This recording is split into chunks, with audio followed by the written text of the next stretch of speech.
네, 여러분 안녕하십니까? 오늘 아침에는 이제 공수처의 존재 이유가 사라졌다. 더 이상 있을 필요가 없는 곳이 바로 공수처 아니냐. 이런 얘기들이 쏟아져 나오고 있습니다. 왜냐하면 아직까지도 공수처 출범 이후에 구속 그리고 기소 이런 성과가 전무하기 때문입니다.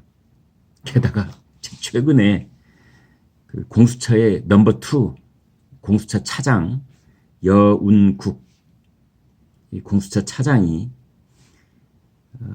고발 사주 의혹을 받는 이 손준성 전 대검 수사정보정책관의 이제 구속영장 실질 심사 과정에서 이런 말을 했습니다.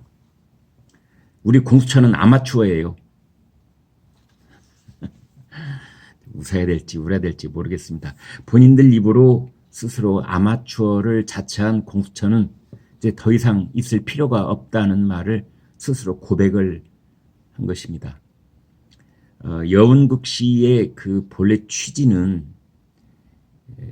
이제 10년 이상 수사에 몸담았던 손준성 검사가 공수처의 수사를 방해하고 있다.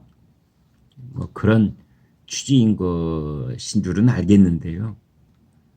아니 영장 실질심사에서 공수처의 2인자가 법률이나 증거로 입증을 해야 되는 그런 자리에서 손준성 검사가 10년 경력의 그 노하우로 우리를 방해하고 있다. 뭐 이런 식으로 우리는 그에 비하면 아마추어다. 이런 황당한 논리를 편 것입니다. 지금까지 공수처는 손준성 검사에게 체포영장 1번, 구속영장 2번, 모두 3번의 영장을 청구를 했는데 다 기각이 됐습니다. 공수처가 믿고 있는 것은 그 손준성 보냄 이 5글자가 적혀 있다는 그 꼬리표, 그 다음에 여권 인사에 대한 고발장이 첨부된 텔레그램 메시지, 이건 이미 언론에 보도된 바 있고 이 일이 불거졌을 때 초기에서부터 다 알려진 겁니다. 근데 공수처가 현재 손에 붙들고 있는 것은 이 2가지가 전부예요.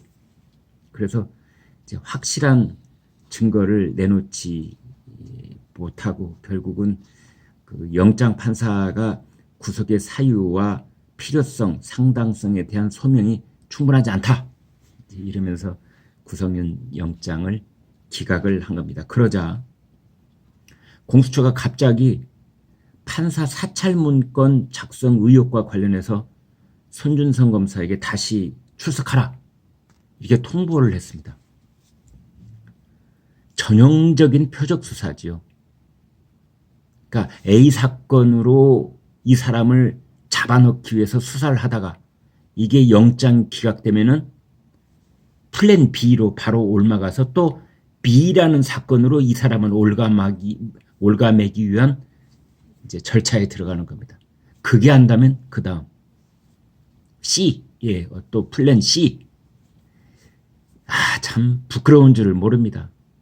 이런 전형적인 표적 수사, 검찰의 그동안에 있었던 이 폐해 중에 하나가 표적 수사여서 그런 거를 방지하자 하면서 만든 것이 이 옥상옥 공수처거든요. 그런데 공수처가 자신들이 청산하겠다는 그 표적 수사를 본인들이 솔선수범하고 있습니다.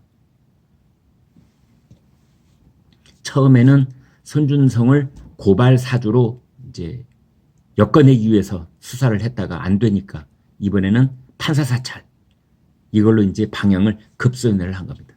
전형적인 표적 수사. 그런데 또 하나, 이제 공수처가 지금 수사에 착수하고 있는 사건은 모두 12건인데요. 그 중에 4건이 친여당 이 단체가 윤석열 국민의힘 대선 후보를 겨냥해서 고발한 사건입니다. 이 공수처는 고위공직자의 그 어떤 비위 사실을 수사하는 기관이 아니라 야당 대선 후보를 수사하는 기관으로 전락하고 마른 겁니다. 공수처는 사실상 공수표다. 공수처가 아니라 공수표다. 이런 얘기도 나오고 있습니다. 그런데 더더욱 웃지 못할 황당한 일은요. 공수처가 내년에 쓸 예산이 199억 9,900만 원. 이게 뭐 저잣거리에서 가게 물건 팔듯이 2만 원이라고 하면은 사람들이 지갑을 안 열까봐 19,900원 이렇게 하는 식으로 정말 웃지 못할 이제 숫자인데요. 공수처 내년도 예산이 200억이다. 그러면 앞에 그 2자가 주는 충격 때문에 비난을 받을까봐 그러는지 모르겠는데 내년에 공수처 예산이 199억 9,900만 원. 그런데요. 현재 공수처의 검사가 23명입니다. 그런데 광주지검의 순천지청 여기에 검사가 24명입니다. 그러니까 검사 숫자로 보면은 비슷한 규모다 이렇게 말씀을 드릴 수가 있는데 순천지청 내년 예산이 22억입니다. 아니 올해 예산이 22억입니다. 그러니까 순천지청과 단순 비교를 해보면은 순천지청과 규모는 비슷한데 검사 숫자의 이 규모는 비슷한데 예산은 공수처가 무려 9배입니다. 무려 9배. 아니 10배죠. 10배 그냥. 말하기 쉽게 10배입니다. 한 가지만 말씀드릴게요. 순천지청이 한 해에 처리하는 사건이 1만 5천 건쯤 됩니다. 1만 5천 건. 여러분 어마어마하죠? 공수처가 한 해에 내년에 처리하겠다, 수사하겠다고 하는 사건이 45건입니다. 그런데 공수처는 순천지청의 9배나 되는 예산을 쓸 예정입니다. 뭐 내년에 45건 수사도 제대로 할 수 있을지. 왜냐하면 금년에 공수처 그렇게 관심이 집중된 가운데 아직 구속, 기소 성공한 것이 하나도 없기 때문에 내년에 어떻게 될 것인지 궁금합니다. 이제 법조계에서는 다 입을 모아서 이런 얘기를 해요. 어떤 동일 인물에 대해서 영장을 3번이나 청구했는데 그 3번이 모두 다 기각이 됐다면 아마 일반 검사였다면 이미 옷을 100번은 벗고도 남았을 것이다. 옷 벗으라는 압박이 엄청났을 것이다. 이제 이런 겁니다. 공수처가 자신들 입으로 우리는 아마추어다. 공수처의 존재 이유가 사라졌다는 것을 다시 한번 확인하는 아침이었습니다. 네, 여러분 구독, 좋아요 부탁드리겠습니다. 고맙습니다.